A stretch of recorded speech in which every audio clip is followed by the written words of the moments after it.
Alors mes chers amis, j'ai le plaisir de vous retrouver aujourd'hui pour vous parler d'un sujet délicat, épineux, mais qui suscite pourtant tellement de questions, en particulier auprès de nos contemporains. J'aimerais essayer, Bezrat Hashem, comme à notre habitude, d'apporter une réponse originale, intéressante, urgente et importante à cette question, à savoir le problème de la contraception. Est-ce que la Torah serait peut-être contre la contraception? Et si oui, pourquoi? Quel est le problème finalement de se servir d'un moyen de contraception? Alors pour ce faire, j'aimerais, Bezrat Hashem, réfléchir avec vous à une Mishnah qui se trouve dans les Pirkei Avot et qui nous enseigne la chose suivante. Attachez bien vos ceintures. Kachi darka shel Torah. Voilà de quelle façon on acquiert la Torah. Voilà le mode de vie qui nous est suggéré par la Torah.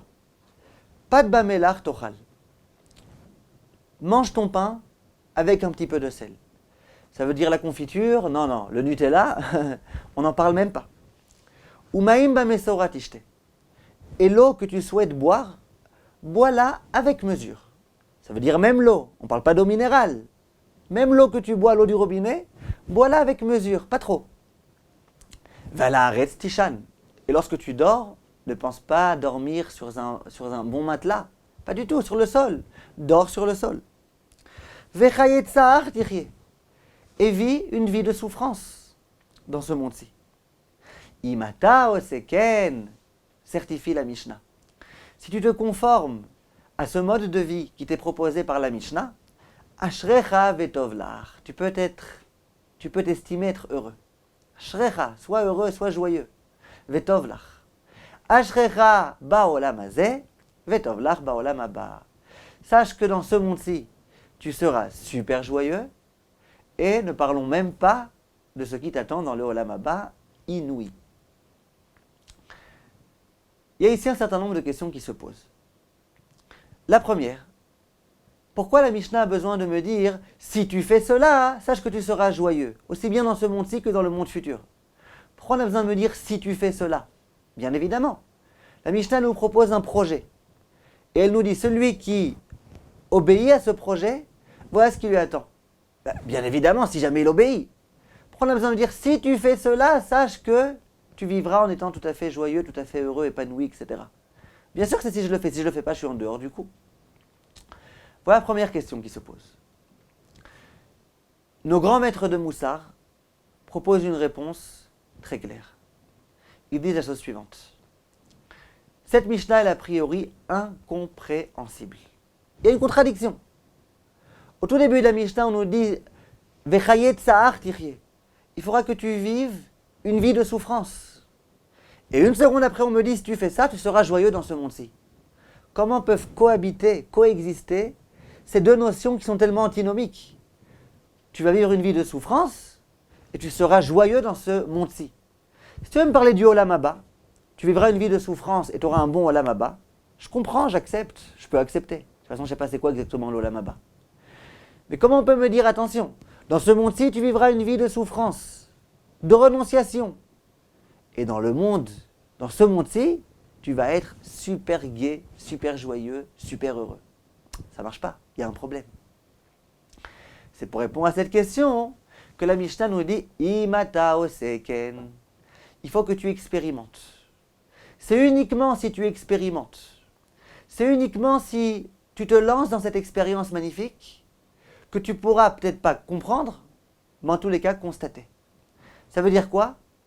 T'expliquer, je ne peux pas t'expliquer.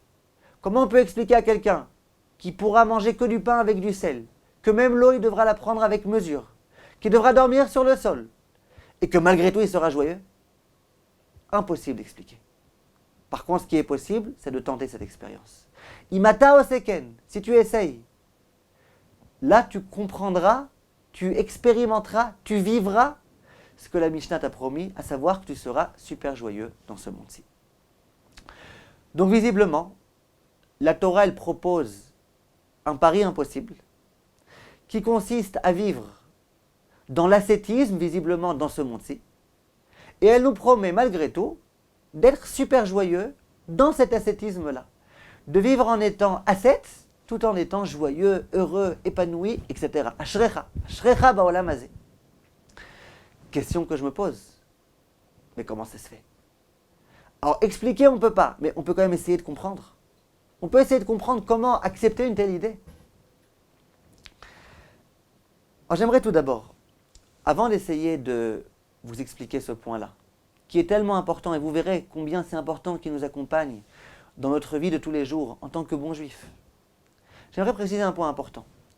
On sait que d'après la Torah, d'après les maîtres du Moussar, il y a deux niveaux spirituels très élevés. L'un qui s'appelle la prichout. La prichout, c'est l'ascétisme, à savoir se distancier au maximum de tout profit matériel procuré par ce monde-ci, dans ce monde-ci. Et il y a une autre dimension, bien supérieure, va dire le Messilat Yesharim, qui s'appelle la Kedusha. La Kedusha, c'est la sainteté. Quelle différence entre l'ascétisme et la sainteté? L'ascétisme, c'est ne surtout pas trop profiter des jouissances de ce monde-ci, de peur que j'en vienne à déraper, de peur que j'en vienne à des choses interdites. La sainteté, c'est autre chose. La sainteté, c'est bien sûr que je me sers de ce monde-ci. Je me sers de toutes les jouissances que ce monde-ci me propose, simplement dans un but, pour servir Dieu. L'ascète, c'est celui qui dit, moi je ne bois pas de coca. Moi j'achète une toute petite maison. J'achète pas de voiture. Le kadosh, c'est celui qui dit, moi j'achète du coca. Et je le bois pour faire une bonne bracha dessus. Je l'achète en l'honneur de Shabbat. Il prend la matière et il la sanctifie. J'achète une grande maison. Comme ça, dans ma maison, on va organiser des cours de Torah. Comme ça, je pourrai avoir des invités dans ma maison, ainsi que le Chafetz Chaim dit. Les personnes qui ont les moyens, c'est bien qu'ils achètent une grande maison avec une pièce supplémentaire par rapport à ce dont ils ont besoin. C'est la pièce des invités. Comme ça, quand il y a des invités qui n'ont pas où se trouver, ils peuvent venir à la maison se sentir bien, ils ont une pièce qui leur est réservée. Je me sers de ce monde-ci pour des fins qui sont sacrées, qui sont saintes, qui sont spirituelles. Ça, c'est la Kedusha. Et le Messilat Yesharim va nous dire, attention, la dimension de la sainteté est bien supérieure à celle de l'ascétisme. Mais uniquement pour les personnes qui sont certaines de pouvoir se servir de ce monde-ci, dans cet état d'esprit-là, dans cette perspective-là, en ne risquant pas de déraper. Toutes les personnes qui préfèrent se priver un petit peu des profits de ce monde-ci, c'est justement parce qu'ils ont peur de déraper. C'est beaucoup plus simple de vivre dans l'ascétisme et de ne pas déraper dans tous les plaisirs et tous les désirs matériels, que de vivre dans un monde matériel et proposer le défi qui consiste à ne surtout pas déraper. Dans tous les cas, revenons-en à nos moutons. Nous parlons là, pour l'instant visiblement, c'est en tous les cas ce dont la Mishnah nous parle, d'ascétisme. Ne mange pas trop, ne bois pas trop, attention, attention. Et visiblement, c'est de cette façon-là qu'on peut acquérir la Torah. Peut-être qu'il y en a d'autres. En tous les cas, Kari Darka Shel Torah.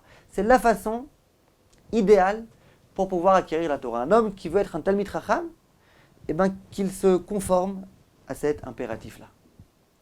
Question, pourquoi? Comment accepter une telle idée qu'on puisse être joyeux alors qu'on vit dans une vie d'ascétisme?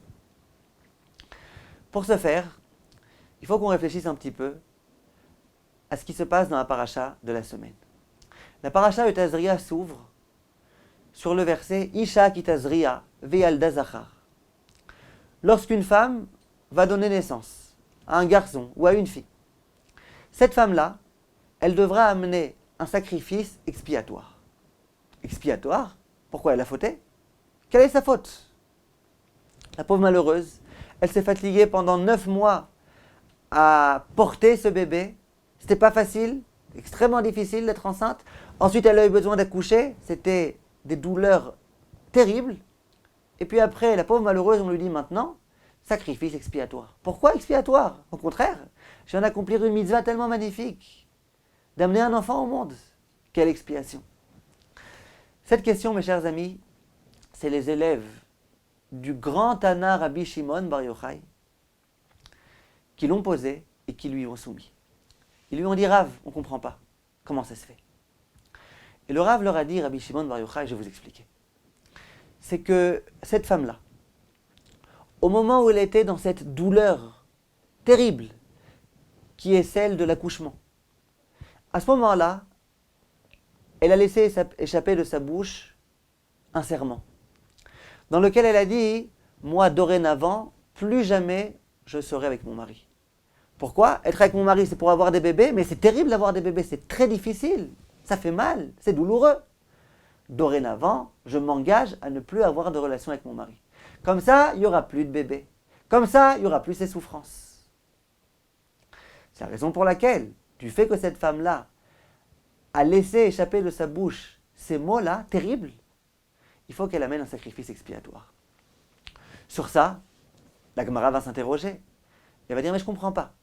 Si le problème, c'est qu'elle est dorénavant aliénée par un vœu, eh bien, il y a une procédure très simple qui s'appelle la Atarat Nedarim, qui s'appelle la Atarat Jvoa. Qu'elle aille voir 3 rabbanim et ils vont la désaliéner de ce vœu, de ce serment.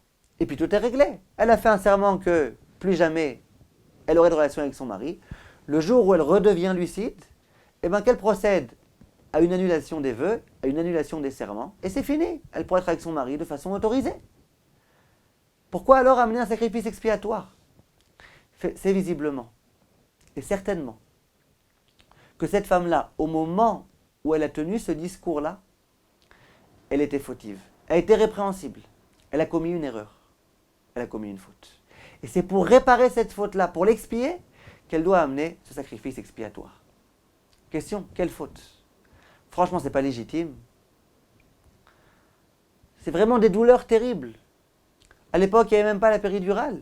Terrible, terrible ces douleurs. C'est pas légitime que cette femme, elle dise, maintenant, j'ai plus envie, si c'est comme ça, d'avoir des relations avec mon mari. J'ai plus envie d'avoir d'enfants. Qu'est-ce qui se passe ici?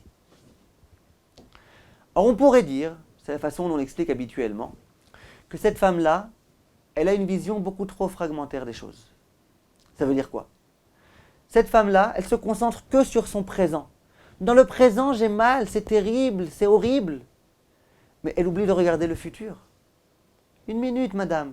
Dans quelques instants, Bezrat Hashem, tu vas avoir un beau bébé. Et puis, dans 20 ans, tu verras ce bébé-là, ce grand garçon, cet adulte se marier. Et puis, dans encore 20 ans, lui aussi, il aura des enfants. Regarde. Et toi, d'où tu proviens? Si tu es ici, c'est que ta maman, elle a elle aussi à un moment donné souffert pour que tu puisses naître. Ça valait pas le coup, franchement. Ça valait le coup. Pourquoi tu restreins complètement ta vision? Pourquoi tu ne regardes pas plus loin que le bout de ton nez? Maintenant t'as mal, alors maintenant t'as mal. Mais essaye de réfléchir un petit peu aux bienfaits qui vont découler de cet accouchement. C'est d'ailleurs la raison pour laquelle, vous savez comment on appelle les sages-femmes? Même en français on appelle ça comme ça. Sage-femme. En hébreu on appelle ça dans la Mishnah une chachama. Chachama ça veut dire une sage. Pourquoi les sages-femmes on les appelle sages? Pourquoi elles ont mérité cette appellation-là? En s'amusant, on dit, parce que c'est écrit dans la Mishnah, Ezeu chacham aroe et anolad. C'est qui le chacham, l'homme sage? C'est celui qui voit les répercussions de ses actes. Et anolad, celui qui voit ce qui naît. On dit à sage-femme, elle voit celui qui naît, elle voit le bébé qui est en train de naître. Alors pourquoi on dit qu'elle est sage? Mais c'est exactement ça. Les sages-femmes qui sont sages, en général, qu'est-ce qu'elles disent aux mamans? Elles disent, vous avez mal, mais une minute. Dans quelques minutes, vous allez voir un beau bébé. Et puis la maman, comme ça, elle a des contractions. C'est difficile. Et à la sage-femme qui la rassure, voilà, on voit la tête déjà, voilà, bientôt, vous allez être l'heureuse maman d'un beau bébé, madame. Et il y a beaucoup de femmes qui m'ont dit que ça les rassure. Ça les rassure, elles ne se fatiguent pas pour rien, elles n'ont pas mal pour rien. Il y a bientôt un joli bébé qui va arriver. C'est ça la sagesse. La sagesse, c'est être capable de voir plus loin que le bout de son nez. Mais j'aimerais vous proposer, mes chers amis, une explication beaucoup plus profonde et qui doit nous accompagner au quotidien, comme je vous le disais il y a quelques instants. Je sais que ce que je vais dire maintenant, ce n'est pas forcément très populaire, mais c'est la vérité de la Torah. Il y a des fois, il faut tenir des discours qui sont des discours de vérité. Et c'est ce qu'on essaye de faire, au risque de ne pas être complètement populaire, mais j'espère juste réussir à bien faire passer cette idée-là. Ça serait vraiment extraordinaire. On raconte qu'un jour, il y a un couple qui avait de nombreux enfants, qui s'est rendu chez le Staipeler. Staipeler, c'était vraiment le grand de la génération, le père de Reb Chaim Kanievski. Ils ont été le voir et lui ont dit, Rav, écoutez, on a Baruch Hashem une ribambelle d'enfants, on en a 10, on n'en peut plus. 10 enfants rapprochés, on n'en peut plus. On aimerait bien maintenant quelques années de contraception pour pouvoir un petit peu récupérer, pour pouvoir un petit peu se remettre en état. Rav, est-ce que vous autorisez ou pas? Qu'est-ce que vous conseillez? Le Rav a bien écouté. Et il leur a dit, je vous comprends. Mais je vais vous dire quelque chose d'important. Vous autorisez, or que vous avez déjà 10 enfants, des garçons et des filles, que vous vous êtes déjà largement acquitté de la mitzvah de Piria Verivia. Vous autorisez, je peux vous autoriser. Vous allez voir n'importe quel Rav, Moré Oraha, qui a l'habitude de répondre aux questions de Halacha, il vous autorisera. Pendant un certain temps, en tous les cas. Il n'y a pas de problème. Bon, si vous me demandez ce que je vous conseille, est-ce que je vous recommande? Non, vraiment pas. Je ne vous recommande pas du tout d'avoir recours à ce procédé qui s'appelle la contraception. Alors, le couple était étonné. Mais pourquoi, Rav? Pourquoi? Le Rav leur a dit la chose suivante. Et là, je vous demande d'être attentif et de bien tendre votre oreille, de bien essayer de comprendre ce que le Rav a voulu dire. Et je vous demande d'écouter ce cours, si vous le voulez bien, jusqu'au bout. Le Rav leur dit, écoutez, il faut que vous sachiez. Vous êtes un couple religieux, très religieux même. Vous avez une foi inébranlable en Dieu. Il faut que vous compreniez en quoi consiste la Emouna en Dieu. Eh bien, c'est pas très compliqué. Le jour de Rosh Hashanah, ensuite, avec quelques prolongations, pendant les 10 jours de pénitence, puis finalement, Yom Kippour, durant cette période-là, Akadosh Baruch Hu juge tout un chacun. Et à ce moment-là, il décide, telle personne, voilà combien de jouissances elle aura dans ce monde-ci, durant cette année, et voilà combien de difficultés, de douleurs, de souffrances elle rencontrera malheureusement durant cette année. On l'a jugé. Tant de mitzvot, tant de averot, il faut tant de jouissances et tant de douleurs. Ça, Akadosh Baruch Hu, il le fait pour tout un chacun. Chaque homme est jugé le jour de Rosh Hashanah, le jour de Kippour. Il n'y a aucune échappatoire à cela. Les jouissances, on les aura, Bezrat Hashem, mais malheureusement, les souffrances aussi, on devra les endurer. On ne peut pas se faufiler, se défiler, se dérober de la sentence qui a été décidée par Akadosh Baruch Hu. Ça, c'est clair. Simplement, on peut, d'une certaine façon, choisir de nous-mêmes quelles seront nos souffrances ou quelles seront nos jouissances. Dit le Stapler, je vais vous donner un exemple. Est-ce que vous êtes d'accord que de s'occuper de tellement d'enfants, c'est pas facile? C'est extrêmement difficile. Les bébés qui pleurent en pleine nuit, en journée, chacun avec ses caprices. Et puis les problèmes très difficiles qu'on peut rencontrer dans l'éducation des enfants. Ensuite, il faut décider dans quelle école on va l'envoyer, dans quelle yeshiva. Et puis les problèmes de Parnassa qui s'accumulent. C'est pas facile. Vous êtes d'accord, chers parents, que c'est une souffrance? Oui, c'est une souffrance. Maintenant, il faut que vous sachiez bien. Si Hachem a décidé que durant cette année, vous aurez tant de souffrances, c'est tant de souffrances. Comment ça se calcule? Est-ce que c'est en nombre? Est-ce que c'est en qualité de souffrance? Hachem Irachem, on n'en sait rien. Mais en tous les cas, il y a un taux de souffrance qui a été déterminé par Hachem. Si jamais vous avez des enfants, et que les enfants, effectivement, ils vous réveillent la nuit, et qu'effectivement, c'est difficile, que vous rencontrez tout type de difficultés, eh bien, vos souffrances, vous les aurez eues dans ce domaine-là. Ce taux de souffrance, vous pourrez l'épuiser dans ce point-là. Est-ce que vous êtes d'accord que ce sont des souffrances qui sont malgré tout positives, qui valent le coup? Bien sûr. Attention, il y a d'autres souffrances. Il y a des gens qui se trouvent dans les hôpitaux. C'est des souffrances terribles. Ce n'est pas les souffrances qu'on souhaite. Il y a des personnes qui ont des difficultés terribles d'éducation avec leurs enfants, extrêmement difficiles, qui ont la guerre à la maison avec leurs enfants. Vous êtes d'accord que c'est des difficultés terribles? Oui, c'est des difficultés terribles. On souhaiterait avoir ce genre de souffrance? Sûrement pas. Etc., etc. Alors il faut que vous sachiez, il n'y a pas d'échappatoire. Si Hachem a décidé que vous devrez souffrir, vous devrez souffrir. Vous ne pourrez pas souffrir moins que ce qu'Hachem a décidé. Vous ne souffrirez pas non plus. Et si Hachem a décidé que vous ne souffrirez pas du tout, vous ne souffrirez pas, même avec des enfants. Alors c'est vous qui décidez les souffrances que vous voulez. Si vous acceptez d'avoir des enfants, que vous laissez Hachem vous donner des enfants, et que vous devez en pleine nuit effectivement vous lever, quelquefois les accompagner à l'hôpital, quelquefois devoir jouer le rôle de psychologue pour être à leur écoute. C'est des difficultés, bien sûr, mais c'est des difficultés qui valent le coup. Et grâce à ces difficultés-là, vous économiserez des difficultés, des souffrances, des douleurs dans d'autres domaines, dans des domaines qui sont beaucoup plus difficiles à supporter. C'est la raison pour laquelle vous me posez une question d'halakha, est-ce que vous avez le droit maintenant de prendre la contraception? Vous avez le droit. C'est pas ma question maintenant, allez voir un rav, il vous dira pour combien de temps il vous autorise. C'est pas ça le problème. Le problème c'est que au moment où vous êtes en train de vous servir de contraception, c'est que vous voulez d'une certaine façon contourner le décret d'Akadosh Baruch Hu. Hachem a décidé que vous souffrirez, vous vous dites, moi je veux pas souffrir. Tu veux pas souffrir, pas de problème, mais tu dois de les façons souffrir. Si tu décides de ne pas souffrir en n'ayant pas d'enfant, eh bien malheureusement, vous risquez de souffrir ailleurs. C'est terrible de dire ça, mais c'est le Staipeler qui le disait. J'imagine avec sourire, j'imagine en tous les cas avec cœur, avec compassion. C'est le Staipeler qui le disait, parce que c'est la réalité de la Torah. Le Rav Ben Zion Abba Shaul, vous avez entendu parler de lui aussi. Aussi une sommité du peuple juif, du monde séfarade. Et bien lui il disait, à peu près dans les mêmes termes, que d'une certaine façon c'est bien de procéder dans les yeshivot au mishmar. Je ne sais pas si vous savez c'est quoi un mishmar. Dans beaucoup de yeshivot, on a la coutume, le jeudi soir, de veiller durant toute la nuit. Pendant toute la nuit, on veille, on étudie la Torah, la Gemara, on se fatigue jusqu'au matin. Le matin on prie très tôt, au Netzachama, et puis ensuite on va se reposer. Est-ce que c'est bien, est-ce que c'est conseillé ou pas? Il y a plusieurs opinions, il y a des yeshivot dans lesquels on conseille, d'autres dans lesquels on déconseille. Ça dépend aussi de tout un chacun. Si c'est pour que le lendemain il dorme toute la journée jusqu'à l'entrée de Shabbat, ça vaut pas forcément le coup. Si jamais il sait que le lendemain il va un petit peu dormir, ensuite il pourra étudier, ça peut valoir le coup. Bref, c'est pas notre sujet maintenant. Puis disait le Rav Ben Zion Abba Shaul, il y a un point fantastique dans ce mishmar là, dans cette veillée. Lequel? Il dit c'est que vous êtes d'accord qu'étudier pendant toute la nuit, c'est extrêmement difficile. C'est aller à l'encontre de sa nature.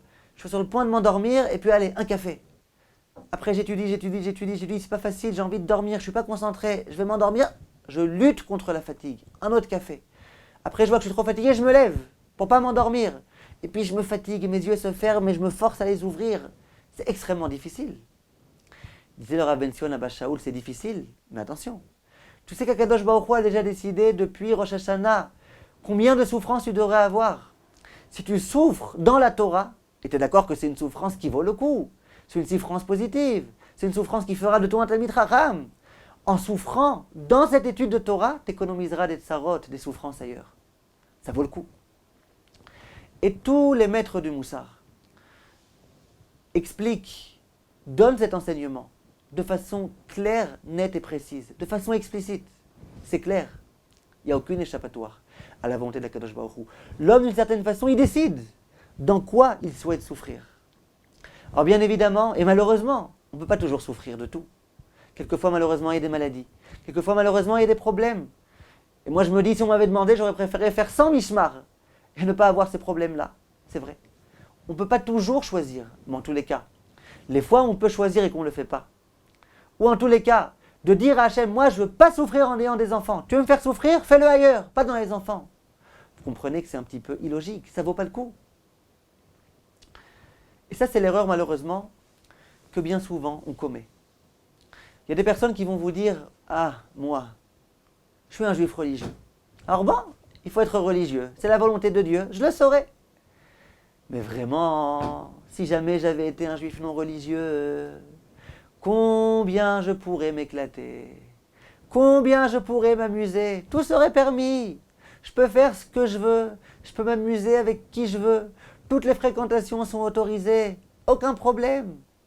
Le Shabbat, iPhone, email, je fais ce que je veux.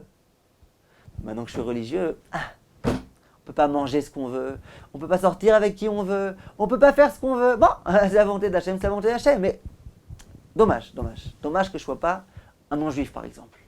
Non-juif, il fait ce qu'il veut. Juif non religieux, il fait ce qu'il a envie. Dommage. Il faut savoir que c'est une grave erreur de penser comme ça. Vous savez pourquoi? Calcul mathématique très simple, que tout enfant de CP peut faire s'il a un tout petit peu de Emouna. Le QI, il est suffisant, QI. Il faut de la Emouna. Akadosh Baruch Hu, le jour de Rosh Hashanah, vous croyez qu'il ne juge que les juifs religieux? Il juge tout le monde, même les juifs pas religieux, même les non-juifs, et tout un chacun. Toi, tu auras tant et tant de jouissances, tant et tant de souffrances. Le juif non religieux, lui aussi, tant et tant de jouissances, tant et tant de souffrances. Peut-être plus, peut-être moins, j'en sais rien, c'est pas mon problème. En tous les cas, une chose est sûre, c'est que ce juif non religieux, les souffrances, il devra les endurer. Et les jouissances, il pourra les avoir. Alors, quelle différence? C'est que le juif religieux, une partie de ses souffrances, du taux de souffrance qu'il devait avoir, ils sont épuisés par l'éducation des enfants, familles nombreuses, par l'étude de Torah, par la difficulté de se lever le matin dans la neige, dans l'orage, etc. pour aller prier, par tout ce genre de difficultés. Et que les jouissances, parce qu'il en a des jouissances, où est-ce qu'il va les prendre? Dans une bonne fila, dans une bonne bracha, dans des choses qui sont permises, qui sont conseillées, qui sont recommandées. C'est là qu'il profitera vraiment. Par contre, le juif non religieux, lui, il a le droit des jouissances, il a le droit. Si Hachem a décidé qu'il aurait tant et tant de jouissances, il en aura le droit. Où est-ce qu'il va les prendre? Il va les prendre, souvent, malheureusement, dans ce qui est interdit. Relation interdite. C'est une jouissance. Il faut avoir l'honnêteté de le reconnaître. C'est une jouissance, mais c'est une jouissance interdite. Combien il en aura? Pas plus que ce qu'Hachem a décidé pour lui. Pas plus. Ni en quantité, ni en qualité, ni en épanouissement, rien du tout. Pas plus que ce qu'Hachem a décidé. Et les souffrances, il les aura aussi. Dans quoi? Là où Hachem décidera. C'est ce qu'il faut bien comprendre. Ça veut dire, si vous voulez que je vous explique les choses de façon un tout petit peu plus claire, il y a énormément de gens qui viennent nous voir et qui nous disent, Rav, je ne sais pas moi, je ne sais pas pourquoi, mais quand je suis avec ma femme, j'éprouve pas de plaisir. Alors qu'elle est belle. Pourquoi je me suis marié avec elle? Parce que j'étais fou amoureux d'elle. J'étais amoureux d'elle. Et j'ai pas de plaisir avec elle, j'éprouve pas de plaisir. Par contre, je sors dans la rue, j'ai l'impression qu'elles sont toutes plus belles que ma femme, plus séduisantes. J'éprouve plus de plaisir avec ma femme. Alors on peut donner plein d'explications comment ça se fait. Mais l'une d'entre elles, à mon avis, et qui est vraie, c'est qu'il y a des personnes qui épuisent tout le taux de profit en regardant ailleurs. Dans la rue, ils regardent ce qui est interdit. Chaque femme qu'on regarde, qu'on n'a pas le droit de regarder, c'est une interdiction de la Torah. Donc t'as profité. Ne dis pas que t'as pas profité, t'en as profité. Alors c'est un profit qui va te frustrer, j'en sais rien, mais en tout cas t'as profité. Hachem a décidé que cette année, tu aurais le droit à tant et tant de profit. Monsieur, je suis désolé, t'as tout épuisé. Bon, t'es avec ta femme, mais t'as plus le droit de profiter. Donc tu profiteras pas. T'as déjà épuisé tous tes profits. Et l'autre qui me dit, moi, Rav, je sais pas pourquoi, j'arrive pas à éprouver du plaisir lorsque je prie. J'arrive pas à éprouver du plaisir dans mon Shabbat. C'est normal. Toi, tout ton plaisir, tu te le prends dans des choses qui sont interdites. Tu manges pas cachère. Tu regardes ce que tu n'as pas le droit de regarder. Tu parles de ce dont tu n'as pas le droit de parler. Et puis, après, tu veux qu'il y ait encore des plaisirs dans les choses spirituelles. Tu peux pas. Donc toi, tu profiteras pleinement d'autre chose, de ce dont tu décideras de profiter. Mais finalement, tout compte fait, qui va le plus profiter? C'est celui qui va kiffer son Asher Yatzar, qui va kiffer tout ce qu'il va faire avec sa femme, qui va kiffer son Shabbat Kodesh, ou c'est l'autre qui va kiffer les relations interdites, qui va kiffer les choses qu'on n'a pas le droit de faire? À mon avis, la réponse est claire. Les deux profiteront, ce qu'Hachem a décidé qu'ils profiteront. Et ce n'est pas pensable que sous prétexte que j'accomplisse la Torah, que j'ai moins de profit. Pas du tout, j'en aurai autant. Je les aurai ailleurs. Mais la qualité du profit, elle est au moins meilleure, à mon avis, permettez-moi de vous le dire, bien meilleure. Le profit qu'on éprouve en vivant bien Shabbat, il est bien plus grand que le profit qu'on peut éprouver en ayant des relations interdites et compagnie et compagnie. Donc, l'équation a clairement été posée et résolue. Hachem a décidé tout un chacun combien de profit il devrait avoir, combien de souffrances il devrait avoir, à l'homme de choisir. Celui qui souhaite profiter du spirituel, il profitera pleinement du spirituel, il kiffera le spirituel. Celui qui souhaite se donner de la peine dans le spirituel, eh bien, il économisera beaucoup de souffrances. Celui qui décide de profiter énormément des choses interdites, eh bien, il devra souffrir. Il souffrira là où il souffrira. Et bien évidemment, il n'aura pas de profit dans les choses qui sont permises et qui sont censées nous donner un véritable profit. Pour vous illustrer un petit peu la chose, vous avez dû tous et toutes entendre parler d'un immense Rav, qui s'appelle le Rav Dan Segal. En général, on l'appelle Don Segal, le Rav Don Segal. Quand en Israël on dit le Mashgiach va faire une sikha, c'est qui le Mashgiach? Avec un grand L, avec un grand M, c'est le Rav Don Segal. Un Rav dont la notoriété est reconnue de tous. Un Rav extrêmement sérieux. Ce Rav, il est très ascète. Quand vous le voyez, il est vraiment maigre comme un clou. Et l'histoire raconte, je l'ai entendu d'une personne qui se trouvait là-bas, qu'un jour, durant le mois de Elul, il était invité à donner un cours, une conférence, une sikha de Moussar, une dracha. Il était invité, tout le monde l'attendait. Au moment où il arrivait au Beth Midrash, il avançait comme ça, de façon très difficile. Et tous les quelques mètres, il était fatigué, il devait s'asseoir. On lui amenait une chaise, il se reposait quelques secondes, il se relevait, il avançait. Au bout de quelques mètres, à nouveau, il s'asseyait. Alors le Rosh Yeshiva, lorsqu'il a vu ça, il sait peut-être que le Rav, il ne se sent pas bien, peut-être qu'il a un malaise, peut-être qu'il y a quelque chose. Il a été voir l'homme qui accompagne le Rav. Il lui a dit, dis-moi, qu'est-ce qui lui arrive au Rav? Il va bien? Peut-être qu'il faut appeler une ambulance, qu'est-ce qui se passe? Il a dit, je vais vous dire la vérité. Je ne sais pas si le Rav est d'accord que je vous dise, alors ne répétez pas. Je vais vous dire la vérité. Et les personnes qui étaient autour, elles ont entendu. Le Rav, durant tout le mois de Elul, il a l'habitude, tous les jours, durant toute la journée, de jeûner. Donc ça fait déjà quelques jours que pendant toutes les journées, il jeûne. Donc il est déjà faible, c'est un Rav assez âgé. Et en plus, pendant le mois de Elul, quelquefois, il a la coutume de mettre dans ses chaussures quelques petits cailloux. Parce que ça lui fait mal, comme ça, vraiment, durant le mois de Elul, il espère que tout ça, ça va lui permettre d'expier ses fautes. Donc, le Rav, vous comprenez qu'il est fatigué, il n'en peut plus. Donc, tous les quelques mètres, il doit s'asseoir. Vous voyez un petit peu c'est qui ce Rav? Le Rav Don Segal. Un jour, il donnait un cours. Et il avait l'habitude d'ailleurs souvent de répéter ça. Il disait à ses élèves, moi je vais vous dire la vérité. Les gens ils viennent me voir quelquefois. Et ils me disent, est-ce que vous pouvez m'expliquer, Rav, c'est quoi le Olam Haba? C'est quoi les grands profits du Olam Haba? On nous promet Olam Haba, des choses extraordinaires. Rav, est-ce que vous pouvez nous décrire un petit peu de quoi ça a l'air le Olam Haba? Et ce Rav là, très ascète, il dit, moi ces gens-là, je leur réponds.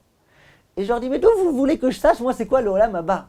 Moi j'y étais un jour au Olam Haba, d'où vous voulez que je sache? Moi je sais pas c'est quoi le Olam Haba. L'Olam Haba? Moi d'où vous voulez que je sache c'est quoi le Olam Haba? Moi j'y étais jamais au Olam Haba, comment vous voulez que je sache c'est quoi le Olam Haba? Comme ça il répète Olam Haba, Olam Haba, Olam Haba. Il dit, moi je sais pas c'est quoi le Olam Haba. Par contre moi si vous voulez que je vous dise, je peux vous dire c'est quoi le Olam Hazé. Si vous voulez que je vous dise c'est quoi le Olam Hazé, venez chez moi. Moi je sais c'est quoi le Olam Hazé. Moi je sais c'est quoi. Le Olam Haba, je sais pas c'est quoi. Mais vous voulez savoir c'est quoi le Olam Hazé? Venez, je vais vous expliquer c'est quoi le Olam Hazé. Les profils du Olam Hazé, venez chez moi, je vais vous décrire. Ah le Olam Hazé. Une bonne Gemara. Ah le Olam Hazé. Un bon Shabbat Kodesh. Ça c'est le kiff. Ça je peux vous expliquer. Ça je peux vous décrire. C'est quoi le profit du Olam Hazé? Olam Haba? Je sais pas c'est quoi le Olam Haba. Moi je sais c'est quoi le Olam Hazé. Venez chez moi, je vous montre c'est quoi un vrai kiff dans le Olam Hazé. C'est QFD. Voilà ce que je voulais vous prouver. C'est une histoire, on ne prouve pas d'une histoire, mais cette histoire, elle illustre de façon tellement belle ce que je suis en train de vous dire. Cet homme-là, c'est un ascète. C'est quoi pour lui le Olam Hazé? Vous pensez qu'il passe sa journée à manger du caviar et à manger, je ne sais pas exactement quoi, du pâté de foie gras? Pas du tout, il ne sait même pas c'est quoi. Donc, on se sera attendu à ce que cet homme-là, il sache c'est quoi peut-être le Olam Haba, qu'il soit prêt à renoncer dans ce Olam Hazé parce qu'un jour il aura le droit au Olam Haba. Mais que lui prétende pouvoir nous expliquer c'est quoi le Olam Hazé?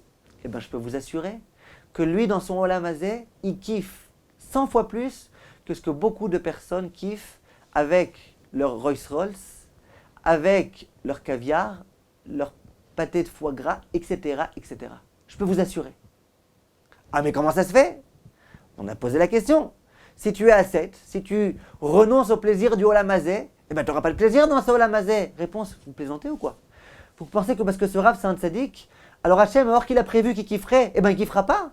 Pas du tout, au contraire. Puisque c'est un tzaddik, Hachem a décidé qu'il kifferait beaucoup. Simplement, le Rav, il décide que tous ses profits soient des profits spirituels.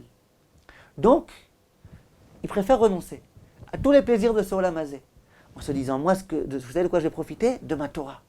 Et là, quand il commence à étudier sa Torah, c'est là qu'il commence à épuiser un petit peu toutes ces énergies là de profit qu'Hachem avait décidé pour lui, qu'Hachem lui avait attribué.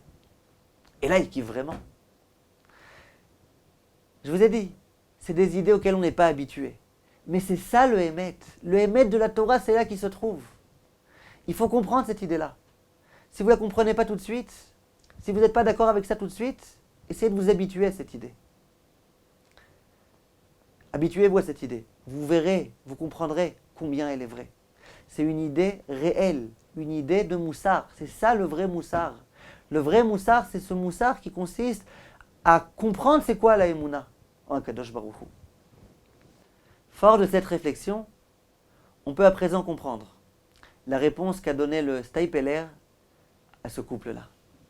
Il leur a dit, regardez, si vous souhaitez une autorisation pour ne pas avoir d'enfants, vous pourrez en trouver. C'est pas un problème.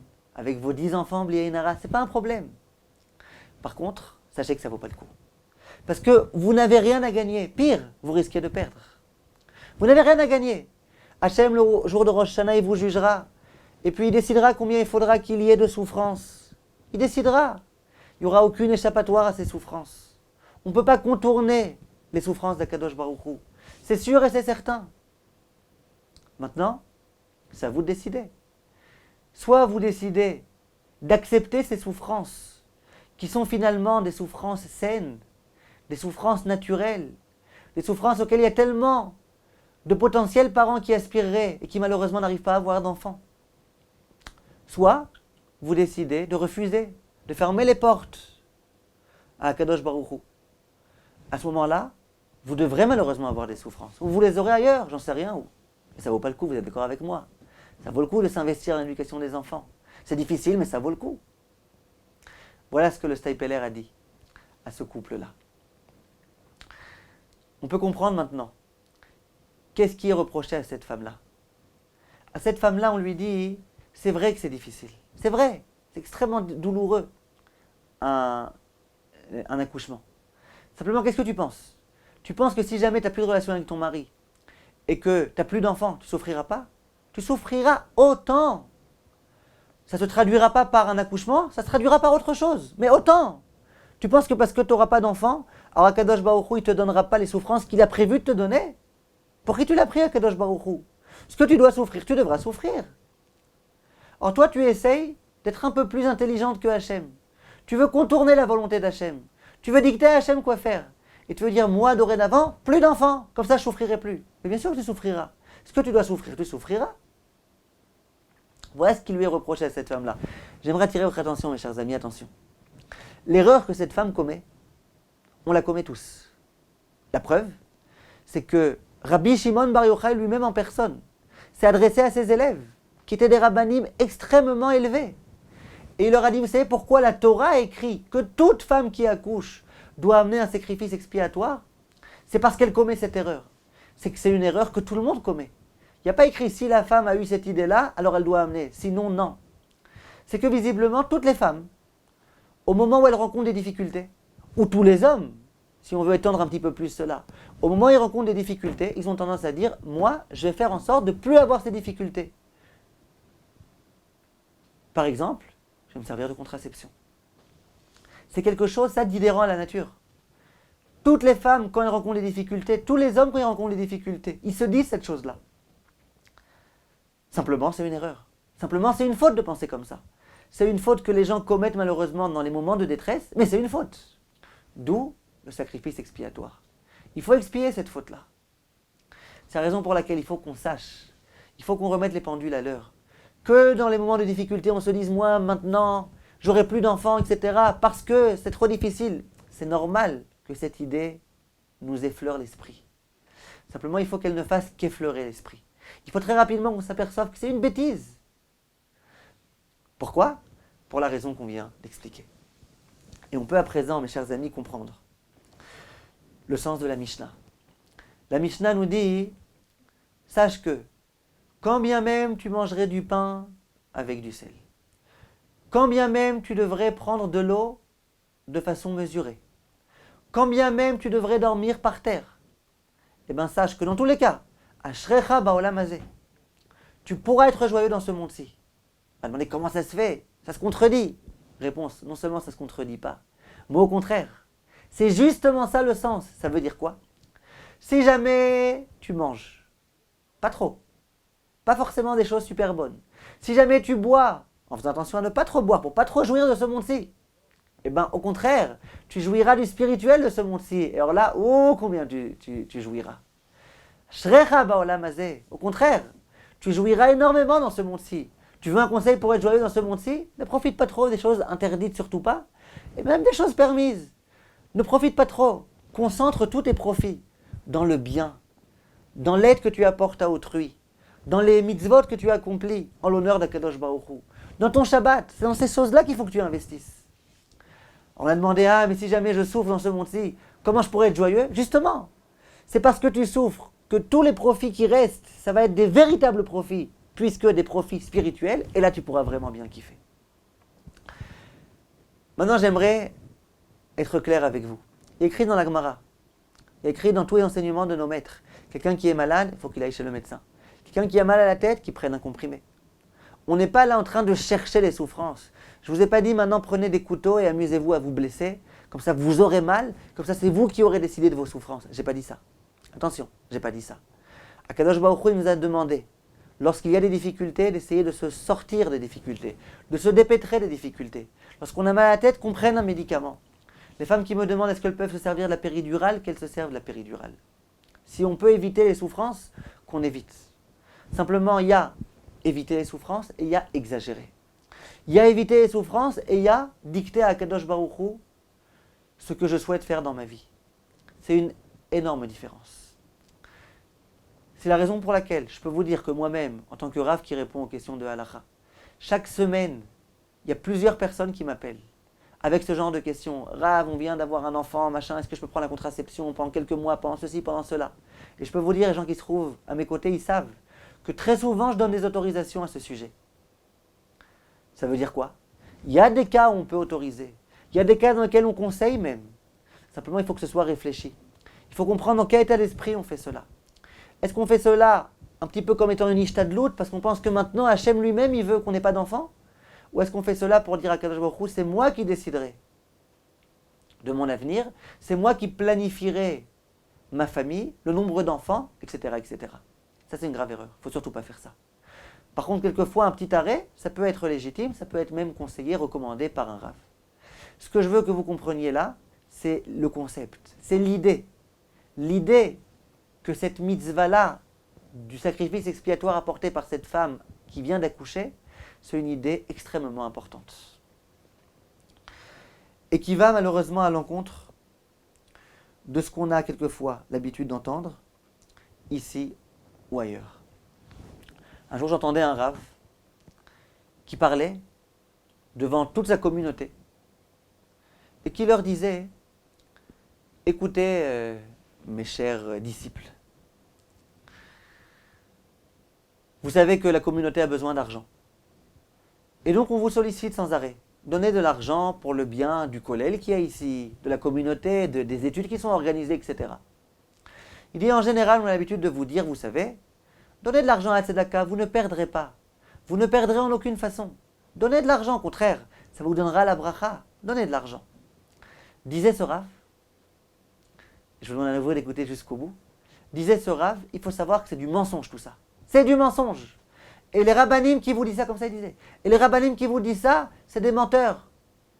Ils vous font penser de façon complètement tordue. C'est faux.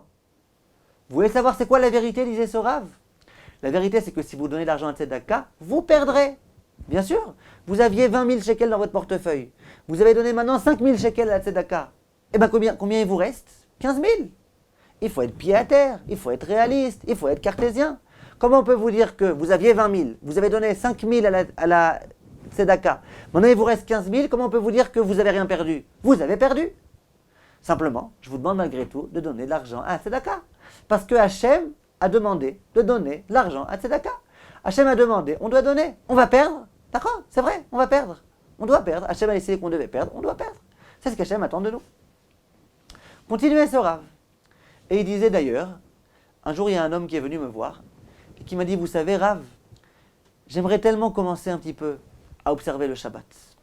Et j'ai entendu des rabbinim qui m'ont dit que je peux observer le Shabbat en étant complètement rassuré. Je ne perdrai pas dans ma parnassa. Si j'avais toujours un chiffre d'affaires de 10 000 euros, maintenant lorsque j'observerai Shabbat, j'aurai aussi 10 000 euros. Comme ça, on m'a dit. Il y a des rabbins qui m'ont promis. Qu'est-ce que vous en pensez, Rav? Vous êtes d'accord avec ça? Et ce Rav de conclure en disant, je lui ai dit que je ne suis pas du tout d'accord. C'est quoi ces charlatans là qui lui inventent des histoires? C'est quoi ces mensonges? Faut être pied à terre. Si jusqu'à présent tu travaillais 7 jours et que dans tes 7 jours tu gagnais tant et tant, maintenant que tu travailles 6 jours, eh ben tu perdras un septième de ta parnassa. Faut être pied à terre. Ah, mais simplement, Hachem a demandé. Hachem a dit, le jour de Shabbat, tu ne travailles pas. J'ai été le voir. Je lui ai dit, Rav, vous êtes conscient que ce que vous dites, ça va complètement à l'encontre de tout le moussard, de tout ce que Chachamim nous ont enseigné? Chafetz Chaim, par exemple, il dit de façon explicite que toute la bracha qu'on a durant toute la semaine, c'est grâce au jour de Shabbat. Et il y a énormément de textes. Je ne vais pas maintenant m'amuser à vous les dire, surtout que c'est tellement évident ce que je vous dis. Il y a tellement de textes, et tous les balais à moussard, les grands balais à moussard de tous les temps, ont toujours dit que lorsqu'on accomplit les mitzvot, on ne perd pas. C'est impensable de croire que parce qu'on accomplit des mitzvot, on risque de perdre d'une façon ou d'une autre. On ne perd pas. La parnassa, on aura la même. Et si on a un petit peu moins de parnassa, eh ben c'est visiblement qu'on pourra se suffire de peu. C'est visiblement qu'il y aura une machine à laver qui ne se cassera pas et qu'on aura économisé. C'est sûr, en tout cas, on ne perdra pas. Dans ce monde-ci même, on ne perdra pas. Ça doit être la Emouna. Ça doit être la véritable Emouna. Qu'est-ce qu'il m'a répondu? Il m'a dit, ben regarde autour de toi. Regarde, il y a combien de gens qui n'observent pas le Shabbat et qui pourtant ont une très bonne parnassa.